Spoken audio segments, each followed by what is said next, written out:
The C pattern has begun to take shape. Next, it's time to mark the dimensions and cut it into 9 pieces for a second stacking. Of course, cleaning the surface of the steel blank before stacking is also essential. Once again, a MIG welder is used to weld the seams shut, combining the whole steel blank, as direct connections without cleaning are much easier than having to repeatedly grind down joints after using a casting welder. At this stage, the internal C pattern of the steel blank, after being subjected to high-pressure forging, is gradually converging towards a W pattern. This process of repeated stamping continues until the thickness of the blank reaches a square of 4 centimeters. Kale will then apply diagonal pressure along the blank to reshape the internal W pattern. Finally, using a diamond-shaped mold to compress it, he can form a quarter of a mosaic Damascus pattern. After thoroughly calculating and grinding, let's first take a look at the physical pattern. The quarter mosaic will be adjacent to the Iser Yaku, with the steel blanks stacked on top of each other, then rotated 90 degrees to create a mirrored mosaic steel blank. Of course, as Kale puts it, he is already bored with this kind of Damascus pattern, so he plans to add 2 pieces of 1080 for steel between the seams of the steel blank. This will create a darker line in the middle of the formed pattern. To facilitate welding, Kale also took out some glue to first fix the pieces in place before welding the seams securely, ensuring a comprehensive and seamless weld.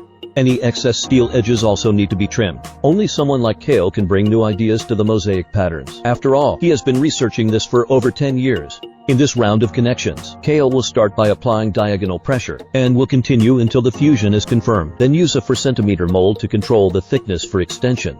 After forming a square, he will apply secondary shaping along the diagonal. This reshaping will create a more beautiful twisting effect in the pattern, making the mosaic pattern closer to a square rather than an elongated diamond shape. Due to the length of the steel blank, he can only extend it into stages.